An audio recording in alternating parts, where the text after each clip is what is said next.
C'est encore un plaisir et un honneur pour moi de me retrouver à cette chaire pour rendre ministère. Amen. Euh, je bénis le nom du Seigneur pour la vie du pasteur Vivien, le père de la maison, qui m'a confié cette responsabilité en ce soir de partager le message pour ce culte de renforcement. Amen. Euh, Cette année 2024, donc, c'est l'année de la grande grâce. Amen. Et ce mois de février dans lequel nous sommes entrés est un mois particulier où le Seigneur nous a fait comprendre par le canal de son serviteur que nous allons parler de finances. Amen. La prospérité, nous allons parler de tout ce qui tourne autour. Et bien souvent, quand nous parlons de prospérité, nous parlons de finances, des choses de ce genre, il y a des notions auxquelles nous pensons directement. Il y en a d'autres auxquelles nous ne pensons pas forcément. Il y a des notions que nous ne voulons pas entendre, dont nous ne voulons pas entendre parler. Donc nous voulons la prospérité. Mais il y a des choses que nous fermons, bien sûr lesquelles nous fermons les yeux. Et il y a des choses que nous ignorons carrément. Amen. Ce soir, je crois que le Seigneur va nous parler selon sa volonté. Telle est ma prière, en espérant que ce message viendra nous préparer à recevoir la grâce financière que Dieu veut déployer pour nous en cette année. Vous savez, dans l'église pendant longtemps, nous avons beaucoup, surtout dans l'église francophone, nous avons beaucoup mis l'accent sur la prière, le jeûne, l'onction, des choses pareilles, amen, qui sont de très bonnes choses. Mais Dieu a créé différentes choses, différents principes. Il y a plusieurs aspects qui composent la vie de l'homme et tout aspect que Dieu a créé pour être dans la vie d'un homme a son objectif. Amen. Rien n'est négligeable. Certes, il y a des choses qui sont prioritaires, mais les choses prioritaires ne remplacent même pas les choses qui sont secondaires. C'est-à-dire que bien souvent dans notre marche chrétienne, dans notre relation avec le Seigneur, souvent nous avons cette tendance-là à vouloir remplacer les choses par d'autres. C'est-à-dire que quoi? Je prie beaucoup, par exemple, je jeûne beaucoup et c'est suffisant pour pouvoir gérer tout ce qui concerne ma vie en tant que chrétien. C'est faux. Vous pouvez être cultivateur. Vous pouvez avoir des terres à exploiter. Mais, quelle que soit l'étendue des terres, quel que soit comment vous êtes un grand cultivateur, quel que soit tout le matériel de pointe que vous pouvez avoir, vous ne récolterez jamais que ce que vous avez semé. C'est-à-dire que sur toutes ces terres, avec tout le matériel que vous avez, tout le savoir-faire en tant que cultivateur que vous pouvez avoir, si vous semez du maïs, vous n'allez pas récolter de la banane. Amen. De cette même manière, dans la vie chrétienne, dans le monde spirituel, même dans le monde physique, je viens de vous en donner l'exemple. Si vous semez la prière, vous récolterez l'onction. Si vous semez le jeûne, vous récolterez l'onction. Si vous semez, quoi encore même, vous allez récolter jeûne, prière, méditation, vous allez avoir les révélations, vous allez avoir... Mais la prospérité, vous ne l'aurez pas. La Bible parle de cet homme dans l'histoire d'Israël, prophète, qui est mort et qui a laissé sa femme avec des dettes. Il était serviteur de Dieu, prophète de l'Éternel reconnu en Israël, mais il est mort. Et il a laissé sa femme et ses enfants endettés. Donc le ministère, l'appel de Dieu sur votre vie, quel que soit le niveau spirituel que vous avez, ça ne détermine pas ou ça ne définit pas ou ça ne vous assure pas d'avoir une vie prospère sur la terre. La Bible parle de Lazare et du riche, le mauvais riche. Lazare est mort et il est allé dans le paradis. Mais Lazare sur la terre était pauvre, au point où il était dans les rues. Et les chiens venaient lécher ses plaies. Est-ce que vous pensez vraiment que la volonté et la pensée de Dieu pour ses enfants est que nous soyons dans la misère sur la terre pour pouvoir aller dans le ciel récolter le paradis? Je ne crois pas en ce Dieu. Et ce Dieu-là, au travers de Jésus-Christ, a dit quelque chose.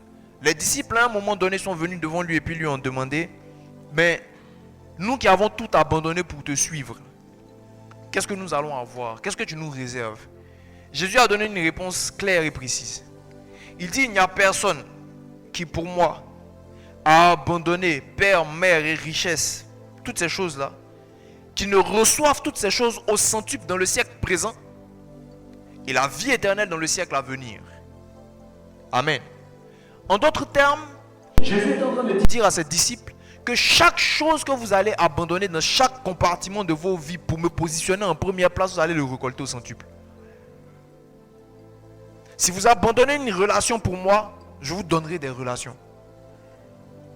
Si vous abandonnez votre prospérité, votre argent, les biens que vous avez pour moi, je vous donnerai des biens.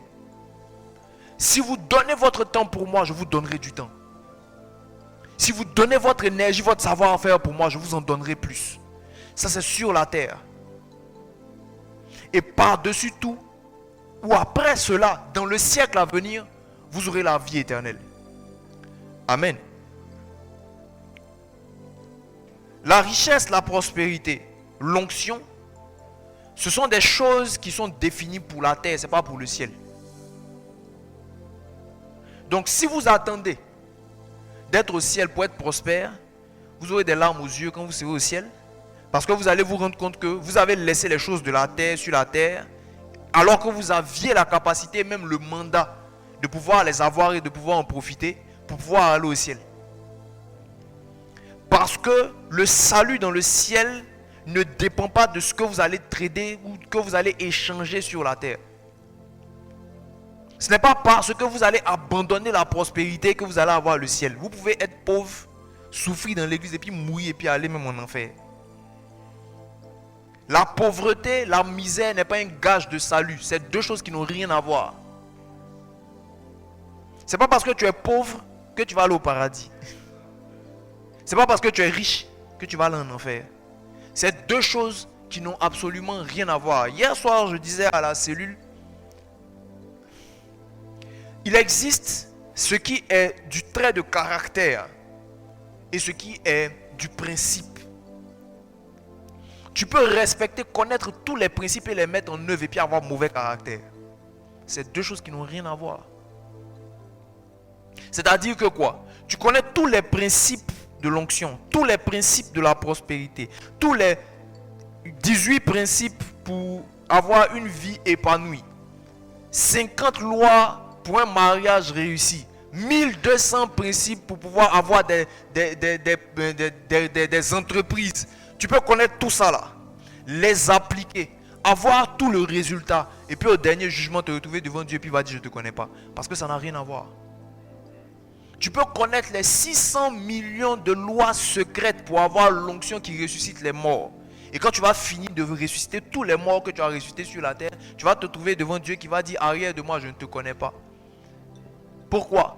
Parce que l'onction que tu manifestes, la prospérité que tu déploies, les principes que tu connais, que tu appliques sur la terre, ne sont pas les principes qui régissent l'état de ton cœur. C'est deux choses totalement différentes. Donc ne mélangez pas les choses à croire que votre salut dépend de comment vous êtes riche ou bien de comment vous êtes pauvre. La richesse, la pauvreté, là, c'est pour la terre. Amen. Mais la sagesse de Dieu nous enseigne au travers de sa parole que la volonté de Dieu est qu'il n'y ait aucun indigent au milieu de nous. Dans Actes, c'est dit, on dit qu'il n'y avait aucun indigent parmi eux. Quand vous prenez dans Ésaïe 41, je crois, ou Ésaïe 40, on dit, les indigents et les malheureux cherchent de l'eau, il n'y en a point. Moi, l'Éternel, je les exaucerai. Moi, le Dieu des cieux, je leur répondrai. Il dit, je ferai jaillir des sources au milieu des vallées, des étangs sur les collines. Je mettrai le cèdre, l'acacia, le buis, l'orme, l'olivier, tous ensemble. Et vous verrez, vous saurez, vous considérerez que moi, l'Éternel, j'ai fait ces choses. C'est-à-dire que Dieu, dans son plan et dans son projet, a le désir d'apporter une forme d'abondance grande pour des gens qui sont dans l'indigence. Et cette forme d'abondance grande ne vient pas, ça ne tombe pas du ciel. Ça passe par des réponses qu'on appelle des hommes. La réponse de Dieu ne vient pas par des anges. La réponse de Dieu manifestée sur la terre ne vient pas par les êtres spirituels. Pourquoi? Parce que la terre est le royaume de l'homme.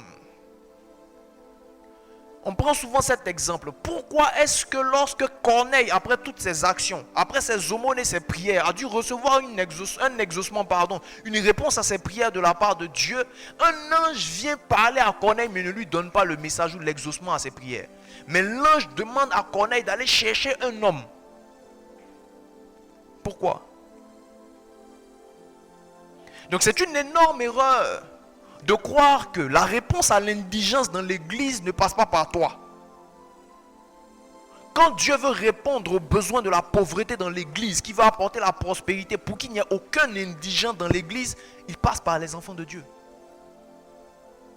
Si vous prenez même le passage qui dit il n'y avait aucun indigent parmi eux, ce que ça dit au départ, on dit ils mettaient tout en commun. Donc ça veut dire que la réponse à la pauvreté dans l'église n'est pas venue d'un ange. C'est venu de personnes qui étaient là, qui ont fait quoi? Qui ont donné. Qui ont mis en commun ce qu'ils avaient. Et ce qu'ils ont mis en commun, qui a été redistribué avec sagesse, a permis de répondre aux besoins de l'église en termes de pauvreté. Si l'église donc est pauvre aujourd'hui, ce n'est pas la faute de Dieu, c'est la faute aux chrétiens. Parce que nous avons laissé le diable nous faire croire et comprendre que la pauvreté comme disait un homme de Dieu, il dit qu'il ne sait pas qui nous a fait croire que la pauvreté est... Comment je vais dire ça? Ça dit qu'il y a des gens qui disent ma pauvreté me fait me rapprocher encore plus de Dieu. Il dit la seule personne qui est bénie par ta pauvreté, c'est le diable. La Bible déclare qu'il y a eu un homme qui par sa sagesse a sauvé une ville.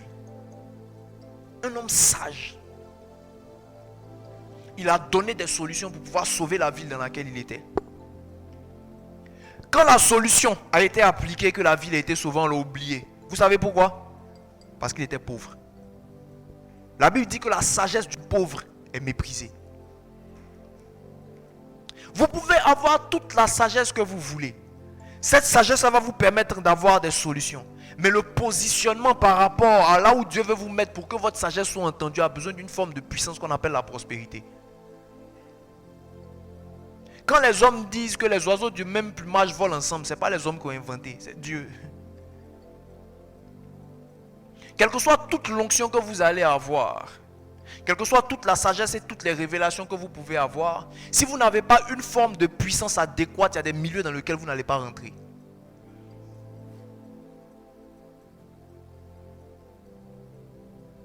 Ayez toute la révélation et tout l'amour de Christ que vous pouvez avoir. Mais croyez-moi, vous n'allez jamais pouvoir aller prêcher aux ministres.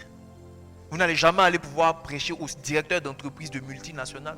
Parce qu'il faudrait encore que vous ayez accès à leur cercle. Mais ces gens ont aussi besoin de l'évangile. Donc comment est-ce qu'on fait pour pouvoir les atteindre si nous sommes pauvres et que nous continuons à nous battre avec des miettes? Comment? La pauvreté n'a jamais été une bonne chose, ni pour Dieu, ni pour qui que ce soit. À part pour le diable, parce qu'il sait que ça permet aux hommes d'être impuissants. Et le diable a travaillé à deux niveaux par rapport à la conscience ou à la compréhension de la prospérité dans l'église. La première des choses qu'il a faites, c'est d'abord de faire croire aux gens que c'est la pauvreté qui nous fait, en ayant de mauvaises interprétations de certains passages, comme le passage où Jésus dit il sera difficile pour un riche de rentrer au paradis, aussi difficile pour un riche que pour un chameau de passer par le trou d'une aiguille. On a pris ça en même temps, et puis on dit non, ça veut dire que pour rentrer au paradis, il faut être pauvre. Ça n'a jamais été ça. Amen. Et il y a une chose à comprendre là-dedans, il y a une nuance. Il dit sera difficile pour un riche de rentrer dans le royaume des cieux. Si vous prenez le cas sur lequel il était quand il a parlé, c'est un jeune homme riche qui est venu à la rencontre de Christ. Ça aussi j'en parlais un peu hier, mais sous un autre aspect. C'est un jeune homme riche qui est venu à la rencontre de Christ et qui a demandé au Seigneur comment je peux faire pour être ton disciple. Comment je peux faire pour avoir le royaume des cieux. Jésus lui dit respecte toute la loi. Et il répond à Jésus, depuis mon enfance, j'ai respecté toutes ces choses. Et la Bible dit, Jésus l'aima. Ça veut dire qu'il n'était pas en train de mentir. Il avait certainement réussi à faire en tout cas de son mieux pour respecter la loi. Jésus lui dit, il te manque une chose, va, vends tes richesses et donne-les aux pauvres et suis-moi. Et c'est là que les choses se sont compliquées. Et le problème n'est même pas au niveau du fait de dire oui, c'est pour donner aux pauvres seulement.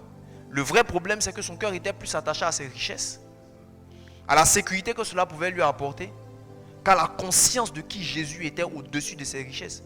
Parce qu'il ne savait pas cette révélation qui a été donnée par Jésus à ses apôtres, disant que quiconque abandonne ceci pour moi va recevoir cela au centuple. Ça veut dire que ce que l'homme riche, le jeune homme riche, était appelé à abandonner pour Christ, lui aurait été donné multiplié. Mais il n'avait pas cette révélation. Pourquoi? Parce que ses yeux étaient plus fixés sur la conscience de sa richesse et de comment il allait passer de riche à pauvre, plutôt que sur le fait que celui qui lui demandait de donner toutes ses richesses était la richesse incarnée. Mais Jésus n'a jamais dit qu'il sera difficile pour quelqu'un qui est devenu riche par lui de rentrer dans le ciel. Il était déjà riche quand il venait. Et les hommes riches généralement ont cette tendance-là à croire que leur vie dépend de leur richesse. Et il n'y a même pas que les gens riches, parce que même toi qui n'as pas beaucoup d'argent, quand tu n'as pas l'argent dans ta poche, tu te sens mal à l'aise. La majorité d'entre nous ont ce problème-là. Quand tu sens que ton argent est en train de diminuer, il y a un inconfort. Il y a une petite peur qui commence à venir. Genre, je n'ai plus d'argent, ça devient compliqué. Imaginez à combien plus forte raison qu'il y a quelqu'un qui a des milliards et puis qu'il les perd le même jour parce qu'on lui a dit vends tout et puis suis-moi. Mais Jésus n'a pas dit que quelqu'un qui vient à lui, que lui il rend prospère, ne rentrera pas au paradis, mais que ce sera difficile pour lui. Pourquoi? Parce que quand Dieu veut te rendre prospère, véritablement selon son cœur et sa pensée, il travaille sur ton caractère de sorte à ce que la richesse qu'il va te donner ne soit suivie d'aucun chagrin. C'est pour cela qu'il est un peu difficile pour nous de devenir riches. En fait, c'est l'une des raisons en dehors de l'aspect de les chrétiens francophones n'aiment pas donner. Parce qu'une chose est sûre, c'est que si tu n'aimes pas donner, tu ne vas pas recevoir. C'est une loi. Dieu fait pleuvoir sur les méchants comme sur les bons. Donc s'il y a quelqu'un qui est démoniaque, c'est un sorcier, c'est un grand mystique et tout, mais qu'il s'aime, Dieu va lui donner parce que c'est un principe. Ça n'a rien à voir avec l'état de son cœur. Mais ce que Dieu fait souvent par rapport aux chrétiens, donc comme je dis, je mets à part le cas des personnes qui, elles, ont du mal à donner. Ça, c'est autre chose. Tu es pauvre à cause de toi-même. Mais dans certains cas, de personnes même qui donnent, la prospérité manifestée, donc les résultats de leurs semences, prennent du temps. Pourquoi? Ou prend du temps. Pourquoi? Parce que Dieu est en train de prendre soin de travailler ton caractère de sorte à ce que lorsque l'abondance va venir, cette abondance ne te détourne pas de son chemin. Dieu est plus en peine de l'état de ton cœur que de l'état de tes poches. Bien que son désir soit de faire de toi quelqu'un de prospère. Et ici, il y a une chose qu'il faut comprendre concernant la prospérité, c'est que la prospérité, ce n'est pas ce que tu as dans ta poche, c'est ce que tu as dans ton cœur. Il y a une grande différence entre posséder des biens et être prospère. Il y a une très grande différence. Il y a une très grande différence entre posséder, avoir beaucoup d'argent et être riche. Parce que la richesse, c'est d'abord un état d'esprit. Si déjà dans la position dans laquelle tu es, face à certaines personnes, il y a un complexe d'infériorité parce que toi tu as pied que la personne marche, tu as un problème.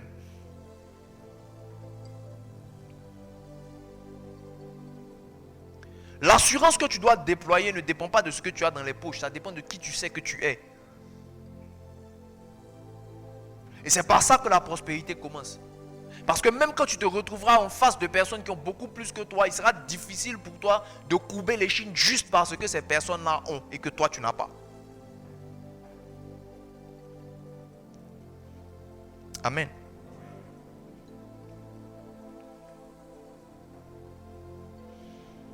Une autre chose importante concernant la prospérité.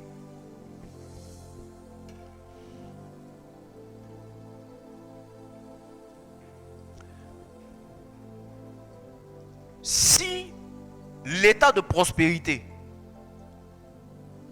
ou la quête même de la prospérité que vous pouvez mettre en œuvre n'est pas déterminé par une mission, il y a un problème. Qu'est-ce que j'appelle mission?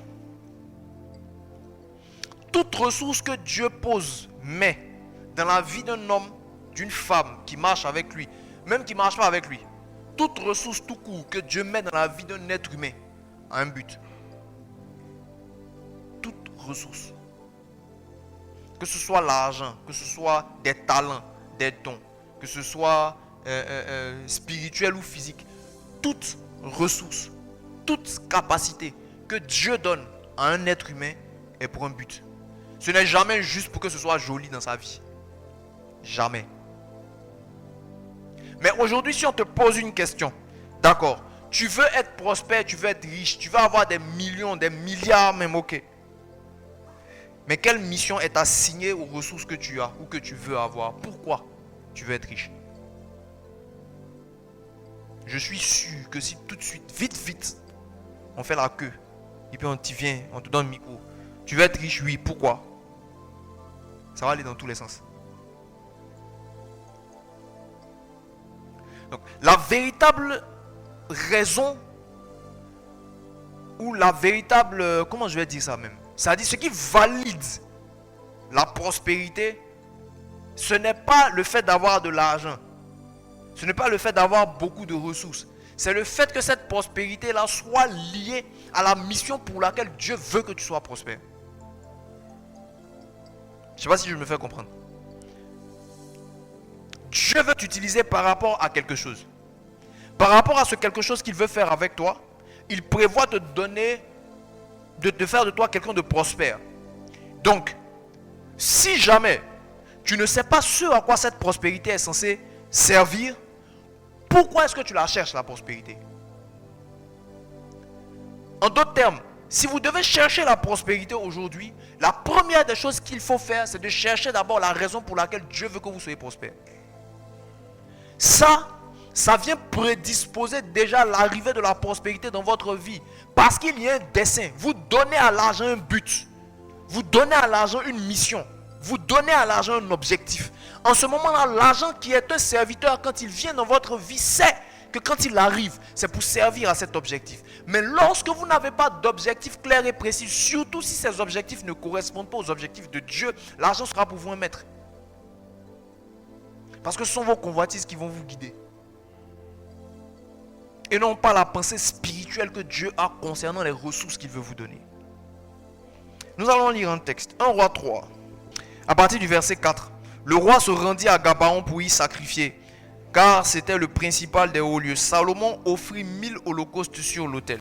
À Gabaon, l'Éternel apparut en songe à Salomon pendant la nuit et Dieu lui dit: demande ce que tu veux que je te donne. Salomon répondit: tu as traité avec une grande bienveillance ton serviteur David, mon père, parce qu'il marchait en ta présence dans la fidélité, dans la justice, dans la droiture de cœur envers toi. Tu lui as conservé cette grande bienveillance et tu lui as donné un fils qui est assis sur son trône comme on le voit aujourd'hui. Verset 7. Maintenant, Éternel mon Dieu, tu as fait régner ton serviteur à la place de David mon père. Et moi je ne suis qu'un jeune homme, je n'ai point d'expérience. Ton serviteur est au milieu du peuple que tu as choisi, peuple immense qui ne peut être ni compté, ni nombré à cause de sa multitude. Verset 9, qui est le verset qui nous intéresse. Accorde donc à ton serviteur un cœur intelligent pour juger ton peuple, pour discerner le bien du mal. Car qui pourrait juger ton peuple, ce peuple si nombreux? Verset 10. Cette demande de Salomon plut au Seigneur. Amen. Vous savez, dans beaucoup de cas, on pense que c'est juste parce que Salomon a demandé la sagesse que la réponse, la demande là a plu à Dieu. Parce qu'après, Dieu dit, puisque c'est là ce que tu demandes, puisque tu ne demandes ni pour toi une longue vie, ni les richesses, ni la mort de tes ennemis, et que tu demandes de l'intelligence, voici, j'agirai selon ta parole. C'est comme ça qu'on comprend la chose généralement. C'est-à-dire que, comme il n'a pas demandé la richesse, comme il n'a pas demandé la mort de ses ennemis, comme il n'a pas demandé une longue vie, alors Dieu dit, je vais t'exaucer. Mais quand j'ai lu tout à l'heure, j'ai sauté volontairement quelque chose. Je relis. Dieu lui dit, puisque c'est là ce que tu demandes, puisque tu ne demandes pour toi ni une longue vie, ni les richesses, ni la mort de tes ennemis, et que tu demandes de l'intelligence pour exercer de la justice. C'est ça qui fait que la demande de Salomon a plu au cœur de Dieu. Ce n'est pas simplement le fait qu'il ait demandé la sagesse plutôt que de demander une longue vie ou la victoire sur ses ennemis ou bien la richesse. C'est le fait qu'il ait demandé ça pour exercer la fonction pour laquelle il a été posé sur le trône. Donc ce qui a validé la demande de Salomon, ce n'est pas seulement qu'il ait fait une demande de sagesse, mais c'est le fait qu'il ait demandé la sagesse pour faire ce pourquoi il a été établi roi. Donc le plus important aux yeux de Dieu, ce n'est pas seulement le fait de demander à Dieu ce qu'il faut, mais c'est surtout de demander à Dieu ce qu'il faut pour faire ce qu'il doit être fait. Vous pouvez prier pour demander cas pratique. Vous pouvez prier, Dieu peut dire, vous, je décide aujourd'hui de vous donner une onction prophétique terrible. Vous allez voir ce qui doit arriver dans les nations. Le planning, mon planning spirituel pour les nations, je vais te révéler ça. Et à chaque fois que tu vas annoncer, ce sont des choses qui vont arriver. Par exemple, Dieu lui-même t'a dit que c'est ce qu'il va faire. C'est sa volonté et son plan. Maintenant, quand tu viens devant Dieu pour lui demander ce que lui-même il t'a dit qu'il va te donner, il y a deux positions que tu peux avoir au moins vis-à-vis de ça. Il y a le positionnement de demander parce que Dieu a dit qu'il va te donner, donc tu veux ça. Et ça peut être conduit derrière par beaucoup d'autres choses. Et il y a le positionnement de comme tu veux que je fasse ceci, voici ce à quoi tu m'appelles, je te demande de manifester ça pour moi pour accomplir les desseins pour lesquels tu m'as suscité. Ça fait une grande différence. Dieu peut vous donner une prophétie disant que vous allez être prospère. Comme jamais auparavant, ça n'a été vu. Mais ce qui va faire la différence quand vous allez prier sur la base de ce que Dieu vous a dit, c'est la motivation que vous avez pour demander ce que Dieu lui-même vous a dit.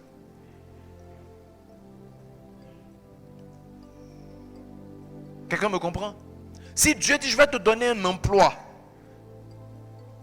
et que tu pries pour avoir cet emploi, mais que dans ta tête, tu n'es pas en train de chercher la raison pour laquelle Dieu veut te donner cet emploi, tu es en train de prendre un vecteur bourse, même si Dieu veut te donner l'emploi.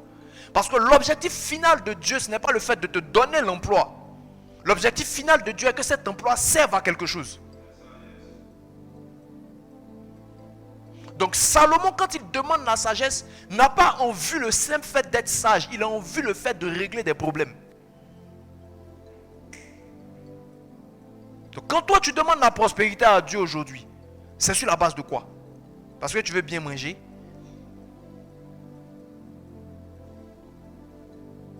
Tu veux avoir beaucoup d'argent, c'est pourquoi? L'intérêt de Dieu dedans est où? Dieu t'a dit oui, je vais te rendre prospère. Mais toi, est-ce que tu sais pourquoi Dieu veut te rendre prospère? Est-ce que tu sais? Donc le tout, ce n'est pas juste de chercher la prospérité. Mais le but de cette prospérité, c'est quoi? Quelle est la mission qui est assignée à cette ressource? Est-ce que tu as déjà... Dieu t'a dit oui, tu seras prospère. Mais est-ce que tu as déjà pris la peine de prier pour demander, mais tout l'argent que tu veux me donner là, c'est pourquoi au juste? Combien l'ont déjà fait?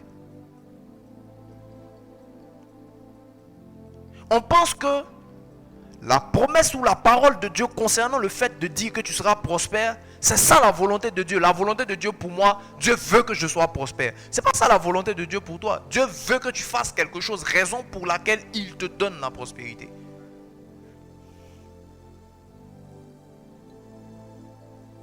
Quelqu'un me comprend?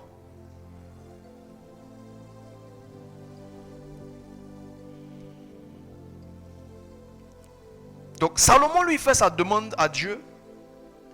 Et Dieu au-delà donc de ça, il lui dit, parce que tu as demandé ça, conformément au plan, à la mission pour laquelle je t'ai suscité, je te donnerai non seulement la sagesse, mais je te donnerai encore plus.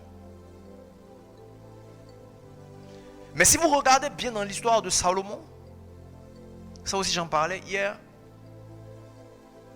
la Bible nous dit dans les versets en haut là, on dit que Salomon aimait l'Éternel. Et il obéissait, il suivait les coutumes de David son père. Mais nous savons tous comment Salomon a fini. Il s'est détourné de l'Éternel malgré toute la sagesse qu'il a. Les gens appellent ça le paradoxe de Salomon. Comment un homme aussi sage a pu faire de si grosses bêtises? C'est en cela que je vous disais tout à l'heure que l'équipement que Dieu vous donne n'a rien à voir avec votre caractère. La sagesse n'est pas un trait de caractère. C'est une aptitude. Un homme riche, ce n'est pas un caractère. C'est un équipement. La richesse, la prospérité, c'est un équipement. La sagesse est un équipement. L'intelligence est un équipement. Ce sont des aptitudes pour faire quelque chose. Ça n'a rien à voir avec ton caractère.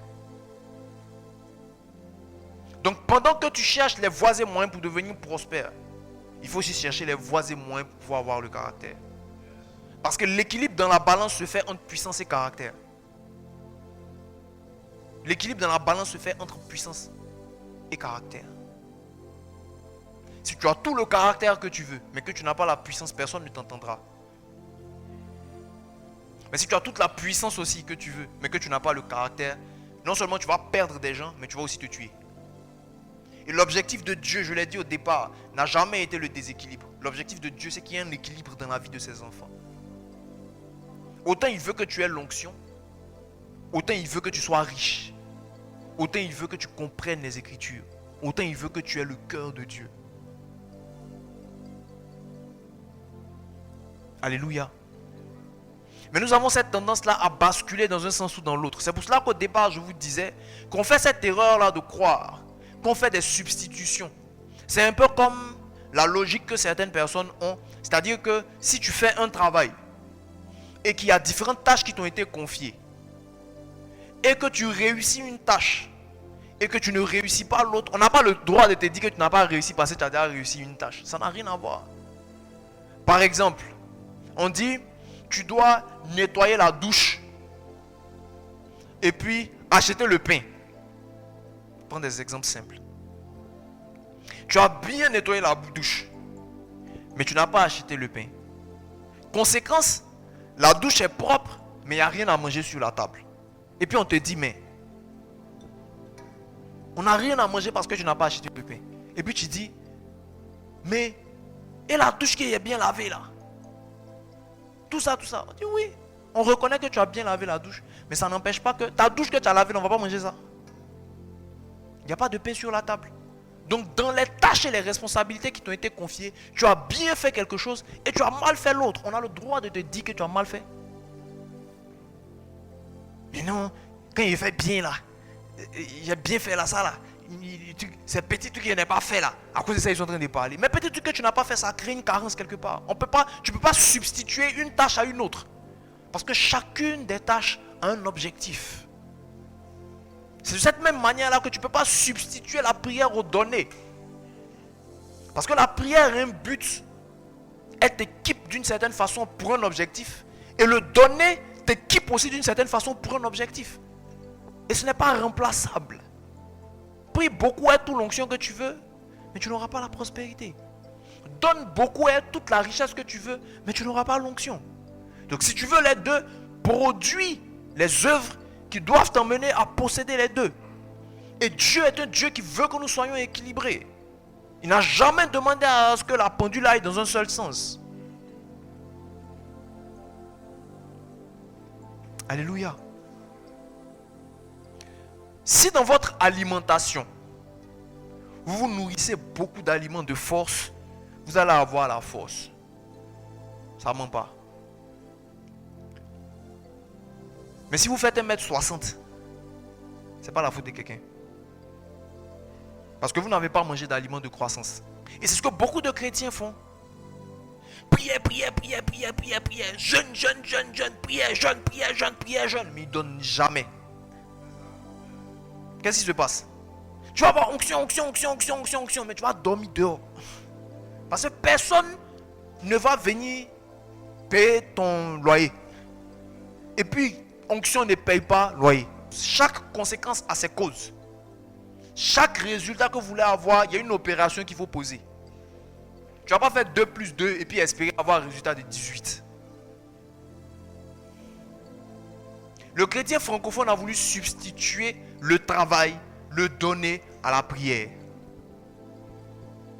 Prie autant que tu veux, il ne faut pas travailler. La Bible dit que celui qui ne travaille pas ne mange pas. Et puis ce n'est même pas l'Ancien Testament, hein, c'est dans le Nouveau. Toi tu ne travailles pas. Tu pries du matin jusqu'au soir. Puis, les corbeaux des lits là vont venir te donner pain. Tu vas manger.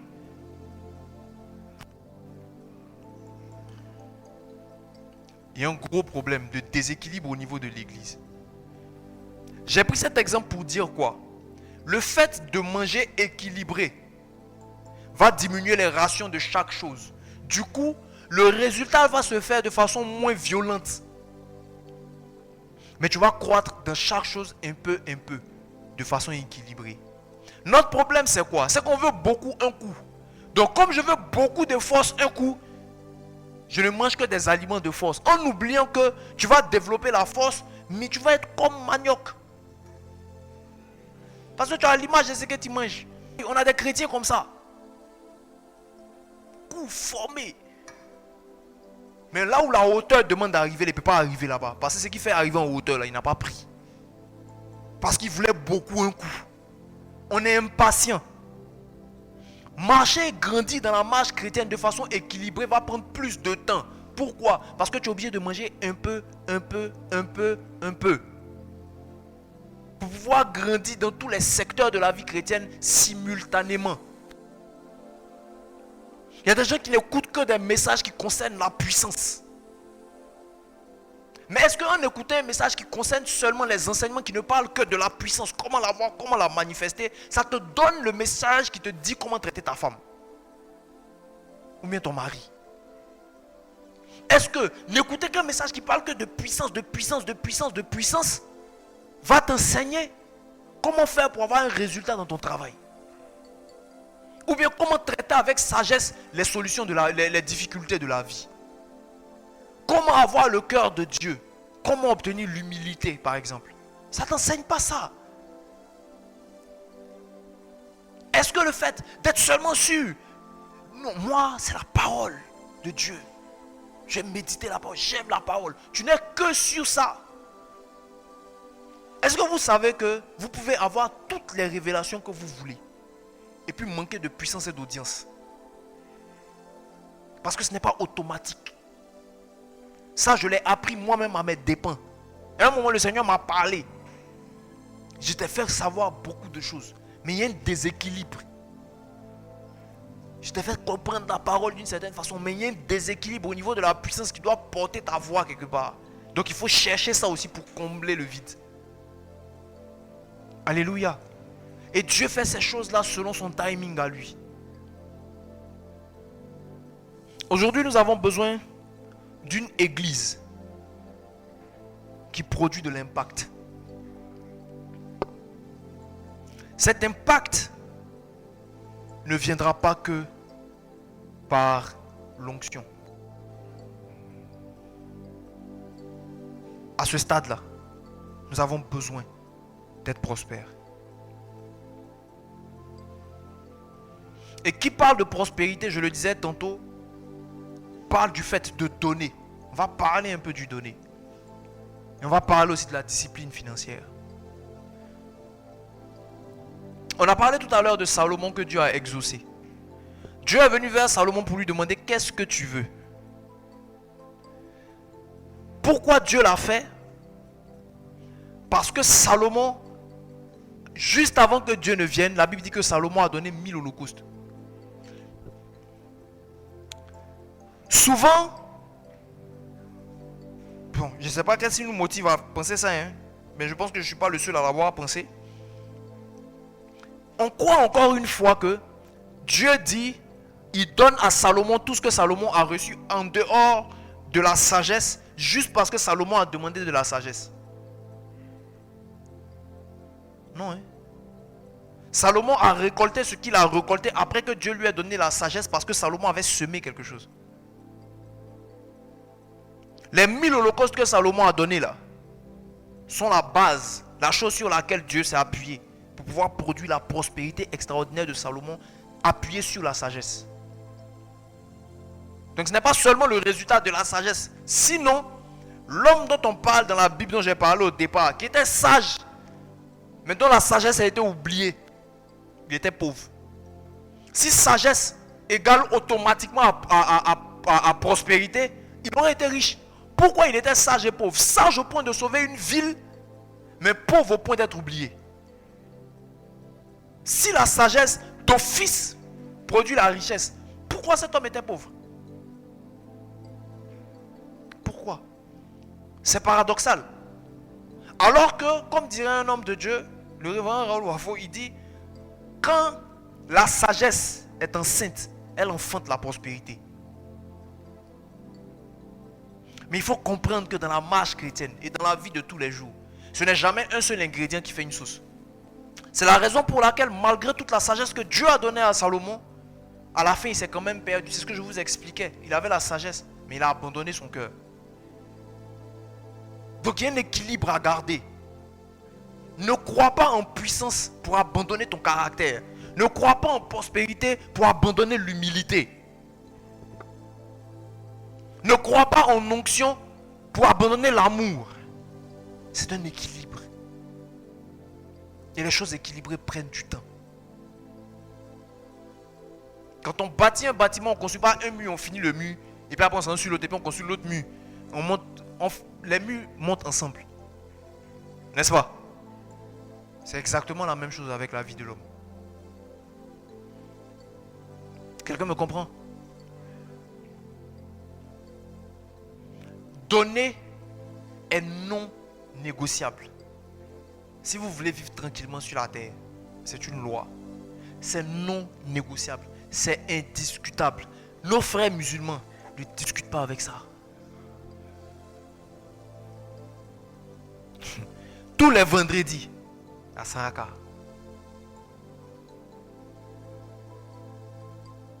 Amen. Tous les vendredis. Il y a des gens là, tous les vendredis. Il va faire pain. Pain saucisson, bien pain quoi.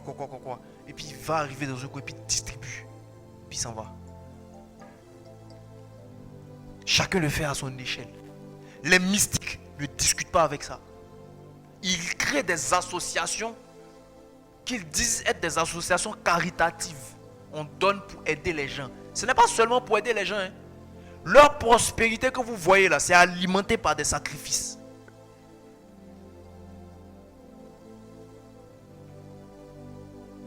Ce que tu n'alimentes pas là, ça meurt. Ils n'ont pas donné un coup et puis se sont arrêtés. Ils donnent continuellement parce qu'ils ont continuellement besoin de ressources pour exécuter les plans du diable sur la terre. Il faut l'argent. Une guerre s'entretient avec de l'argent. Il faut payer les hommes. Il faut payer leur nourriture. Il faut payer l'équipement. Les chrétiens sont les seuls qui pensent que les choses tombent du ciel. Comme on est chrétien, on n'a pas besoin de donner. La salle va se payer seule parce que c'est Dieu qui est derrière. Et puis on vient s'asseoir. Et puis on prie pour nous. Et puis on tombe. Et puis on est content. On est les seuls à avoir une logique aussi bizarre. Les seuls sur la terre. Les seuls.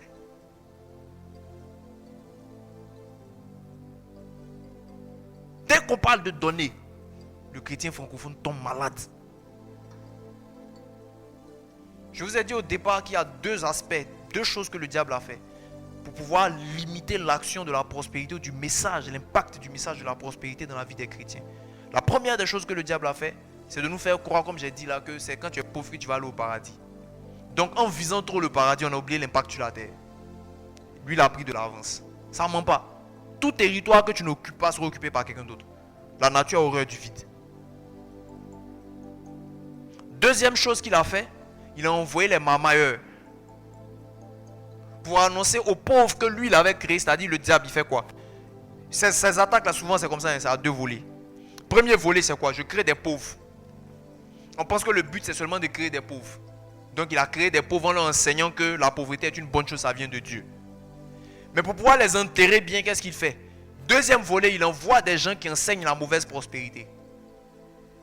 Quand tu annonces à quelqu'un qui n'a rien, qui va avoir beaucoup et qui met son espoir, il t'écoute et puis tu le mamailles, il n'a plus jamais envie d'entendre parler de ce que tu veux lui dire. Vous comprenez? Donc, je t'annonce que tu es pauvre, tu vas mourir pauvre et c'est cette pauvreté-là qui va t'emmener au paradis. Tu dis point fin. Maintenant après, j'envoie quelqu'un maintenant te dire non, la pauvreté n'est pas de Dieu. Tu peux être riche. Le peu que tu as là, donne-moi. Tu vas voir, Dieu va multiplier. Et puis ton espoir est déçu. Pourquoi? Parce que comme moi je sais que tu ne lis pas ta Bible et que tu aimes les raccourcis, si je viens t'annoncer des choses qui sont fausses, tu vas gober parce que sous prétexte que c'est un homme de Dieu qui est venu dire, je sais que tu vas faire bêtement. Et maintenant, lui que j'ai envoyé là, il a bouffé le peu que tu avais. Il t'a suscité de faux espoirs qui ont été déçus. En ce moment, qu'est-ce qui se passe? On m'a volé dans l'église. J'avais pas beaucoup avant. Non seulement on m'a volé, je ne veux plus jamais entendre parler du donner. En ce moment-là, c'est comme double tombeau. Tu étais à 10 mètres. Maintenant, on t'a enfoncé à 100 mètres. Et puis là-bas, là maintenant, là, tu ne veux même plus entendre parler du message. C'est ce que le diable a fait à l'église. Du coup, quand tu viens enseigner aujourd'hui à un chrétien qu'il faut qu'il donne, il ne veut même pas entendre parler de ce que tu es en train de lui dire même. Vous les escrocs là, je préfère aller donner aux pauvres que de donner à l'église. Mais je vous ai bien dit, chaque donnée a un nom. Chaque chose a un but. Il y a ce qu'on appelle dîme, il y a ce qu'on appelle offrande, il y a ce qu'on appelle prémisse, il y a ce qu'on appelle aumône, il y a ce qu'on appelle vœu. Tout ça là, c'est des données, mais qui ont différents noms et différentes manières d'exécution qui produisent différents types de résultats. Tu ne peux pas substituer l'un par l'autre. Tu ne peux pas substituer la dîme par des aumônes. Tu ne peux pas toi te contenter de donner la dîme et ne pas faire d'offrande. Ce n'est pas le même objectif. Tu ne peux pas dire non, comme moi je donne des aumônes, je ne donne pas prémisse. Ce n'est pas la même chose. Équilibre. Donner est non négociable. Deuxième chose, la sagesse, la discipline dans la gestion. Et c'est avec ça que je vais m'arrêter. Le Seigneur m'a enseigné un moment parce que moi j'avais une logique. Moi je marche par la foi. Donc, qu'est-ce que je fais? Où mon argent peut arriver là? C'est que ça paye là, il paye. Et puis on est là, jusqu'au prochain tour. C'est-à-dire que si je dois acheter un stylo qui coûte 200 francs, mes besoins là, un stylo de 200 francs, une plaquette d'œuf de, c'est combien même? 2000. 2500. Bon, 2500. Donc j'ai besoin d'un stylo, 200. Une plaquette d'œuf, 2500. Un téléphone, 300 000. Une voiture, 10 millions. Une maison, 50 millions. Ce que moi je fais, c'est quoi? Quand l'argent qui arrive dans ma main, si c'est 500 qui arrive, j'achète mon stylo.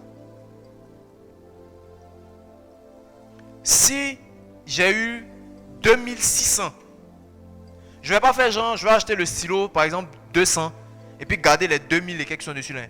J'achète ma plaquette d'œuf. Si j'ai eu les 10 millions, j'achète ma voiture. Et puis on est là, maintenant on se regarde pour la suite. C'est pas mauvais, hein? Mais le Seigneur m'a fait comprendre quelque chose. Il m'a dit, tu travailles avec la foi parce que tu crois que je te donne pour pouvoir faire. C'est très bien. Mais la foi se planifie. Ça veut dire que...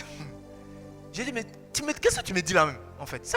Comme la foi se planifie. Comment la foi se planifie? Il me dit, ce que vous allez faire maintenant. Avant même que les ressources n'arrivent, tu pries pour ma sagesse. Et puis pour le mois, tu établis les besoins. Quand l'argent va arriver, tu évacues les besoins au fur et à mesure en fonction de ce qui arrive. Si tu as reçu plus que ce dont tu as besoin, le surplus là, tu n'achètes rien d'autre que ce que tu as planifié dans la période du garde. J'ai dit, mais s'il y a des imprévus, il dit, il n'y aura aucun imprévu. Tu as prié pour avoir ma sagesse pour planifier, non? Ça veut dire que moi, c'est par ma sagesse que je t'ai permis de pouvoir mettre les choses qu'il faut planifier. Il n'y a pas autre chose qui va venir au-dessus de ma sagesse pour te mettre dans une situation inconfortable. Et qu'est-ce qui se passe? Le mois qui va suivre, qu'est-ce que tu fais? Tu établis encore les choses à dépenser pour le mois. Pendant ce temps-là, ce que tu avais déjà sauvegardé le mois précédent là est encore là. Et quand tu planifies les choses que tu dois dépenser, tu ne planifies pas sur la base de ce que tu as dans tes poches. Tu planifies sur la base du moi, ton Dieu qui pourvoit. C'est en ce sens-là que c'est de la foi. Mais cette foi-là, tu la planifies. Mais moi, il y a là en freestyle. J'ai la foi. Tout ce qui vient, je paye. Il y a besoin de ça. C'est pas que je gaspille. Hein. C'est même pas que j'achète des choses inutiles ou bien je vais aller bouffer l'argent dans ma bouche. La partie on te demande, mais tu as fait quoi avec l'argent? Et je sais même pas, mon argent est fini. C'est pas ça. Hein? J'achète des choses dont j'ai besoin. Mais le Seigneur m'a dit, en fait, c'est toi ta foi là. Ça sort comme ça sort. Il dit, planifie. Il dit, c'est comme ça qu'on amasse. Amen. Donc il existe une discipline, une sagesse de Dieu, une sagesse financière qui permet de pouvoir gérer les besoins, gérer les entrées, gérer les sorties. Quand vous arrivez, mais de toute façon il dit ça semble simple, mais dans l'exécution c'est autre chose. Parce qu'il y a une discipline qui va faire quoi? Qui va déjà t'obliger chaque début de mois à planifier ce que tu dois mener comme action avec ton argent qui n'est pas encore venu. Et tu n'es même pas sûr que l'argent là, tu vas avoir ça. Hein? Dans ton planning là, tu as mis que tu dois acheter un nouveau meuble. Le meuble a fait 350 000. Toi-même où tu es là, tu n'as pas 10 francs. Maintenant, il y a d'autres charges dedans. Et puis l'argent là, souvent, ça vient au compte-gouttes. Donc comment tu vas bien gérer? Là, tu viens de recevoir, tout ton calcul fait 650 000. Tu viens de recevoir 10 600. 10 600 là. Tu fais quoi pour laisser quoi? Et quand c'est comme ça, généralement, quand ça vient au compte-gouttes, on a tendance à se perdre dans le truc parce que tu as l'impression d'être en mode suivi. Et puis à la fin, tu te rends compte que tu n'as rien fait de ce que tu avais planifié avec la sagesse de Dieu. Pourquoi? Parce que tu n'as pas eu la discipline d'être constant et de veiller au jour le jour sur la planification que Dieu t'a donnée. C'est là que la discipline prend tout son sens. Parce que l'un des synonymes de la discipline, c'est la constance. Et s'il y a un domaine dans lequel la constance ne joue pas, c'est la prospérité. Alléluia.